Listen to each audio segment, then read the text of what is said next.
రాజధాని ఢిల్లీలో సెప్టెంబర్ 9, 10వ తేదీల్లో జరగనున్న G20 సదస్సుకు ప్రపంచంలోని వివిధ దేశాల అధ్యక్షులు, ప్రధానులు హాజరు కానున్నారు. అసలు G20 అంటే ఏంటి? ఈ దేశాల అజెండా ఏంటి? ఇక్కడ చర్చించే అంశాలు దేనికి సంబంధించి ఉంటాయి? ఆయా దేశాల ప్రధానులు, ముఖ్య నేతలు హాజరవుతారు. వారు ఏ విషయాలపై మాట్లాడతారు వంటి అంశాలు క్లుప్తంగా ప్రత్యేక కథనం మీకోసం. నేను Shanti. Welcome to Deeksha media.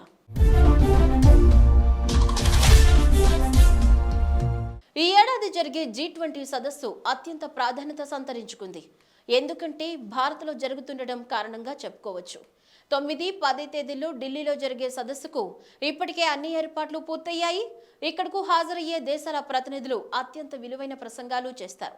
ఇది ఆయా దేశాల అభివృద్ధి, శాంతియుత వాతావరణం ఇలా ప్రధాన అంశాలపై ప్రసంగిస్తారు.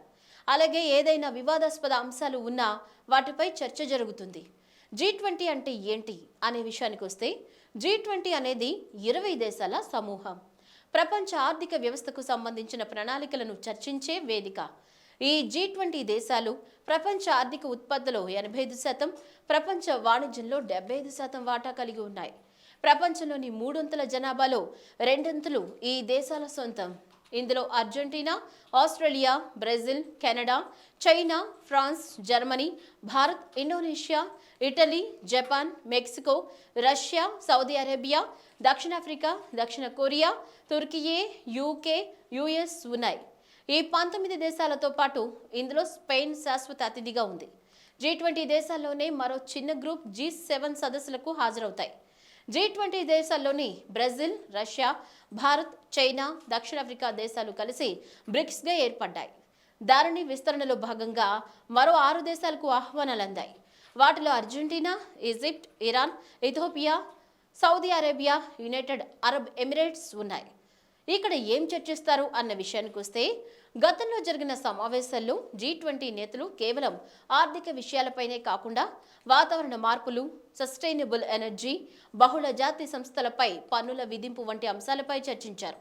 ప్రతి ఏటా ఒక సభ్య దేశం G20 సమావేశాలను నిర్వహించే బాధ్యతలను తీసుకుంటుంది. ఈ సమావేశాల్లో ఏ అంశాలపై చర్చించాలనే అజెండాను కూడా రూపొందిస్తుంది. 2022లో ఇండోనేషియాలో G20 సమావేశాలు జరిగాయి. నేతల శిఖరాగ్ర సదస్సు బాలిలో జరిగింది. 2023లో ఢిల్లీ వేదికగా జరగబోతున్న ఈ సదస్సు స్థిరమైన అభివృద్ధిపై దృష్టి కేంద్రీకరించింది. అలాగే అభివృద్ధి చెందుతున్న దేశాల మధ్య ఆర్థిక వృద్ధిని విస్తృతం చేసేందుకు తీసుకోవాల్సిన చర్యలపై చర్చించనుంది. ఈ సదస్సులో సామూహిక సమావేశాలతో పాటు పలు దేశాధినేతలు ఒకరితో మరొకరు చర్చించుకునే అవకాశం కూడా ఉంటుంది.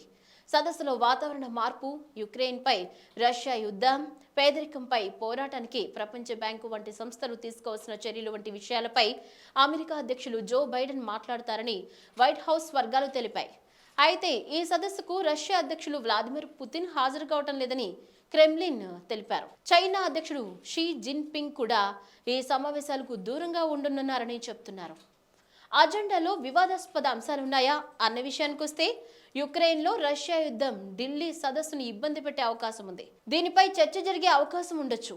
2022లో ఇండోనేషియాలో జరిగిన G20 సమావేశాల సందర్భంగా అమెరికా, రష్యా ప్రతినిధుల మధ్య జరిగిన తీవ్ర వాదనల కారణంగా విదేశాంగ మంత్రులు ఒప్పందాలు చేసుకోలేకపోయారు. నవంబర్లో జరిగిన నేతల శిఖరాగ్ర సదస్సులో యుక్రెయిన్ సరిహద్దులో ఉన్న పోలాండ్లో క్షిపణులు పడే అవకాశంపై జరిగిన చర్చలు ప్రాధాన్యం సంతరించుకున్నాయి. ఇటీవల దక్షిణాఫ్రికాలో జరిగిన బ్రిక్స్ సదస్సులో పుతిన్ ప్రతినిధిగా లావ్రోవ్ పాల్గొన్నారు. అయినప్పటికీ పుతిన్ కూడా వీడియో లింక్ ద్వారా సమావేశాలకు హాజరయ్యారు. ఈ ఏడాది మేలో కాశ్మీర్లో జరిగిన G20 దేశాల టూరిజం సదస్సును చైనా, సౌదీ అరేబియా బహిష్కరించాయి. కాశ్మీర్ భూభాగానికి సంబంధించి భారత్, పాకిస్తాన్ మధ్య వివాదం నెలకొని ఉండడమే అందుకు కారణం. అరుణాచల్ ప్రదేశ్, ఆక్సై చిన్ భూభాగాన్ని తమ భూభాగంగా పేర్కొంటూ చైనా మ్యాప్ విడుదల చేయడంతో భారత్, చైనా మధ్య దీర్ఘకాలంగా కొనసాగుతున్న సరిహద్దు వివాదం కూడా మళ్లీ చెలరేగింది. ఇలా పలు అంశాలు ఈ సదస్సులో చర్చించే అవకాశం ఉంది. ఈ సదస్సు ఇండియాలో జరుగుతున్నందున మరింత ప్రాధాన్యత సంతరించుకుంది. సదస్సు విజయవంతం కావాలని కోరుకుందాం. ఈ వీడియో కనుక మీకు నచ్చినట్లయితే సబ్స్క్రైబ్ చేయండి, లైక్ చేయండి, షేర్ చేయండి. మరిన్ని అప్డేట్స్ కోసం బెల్ ఐకాన్ని క్లిక్ చేయండి.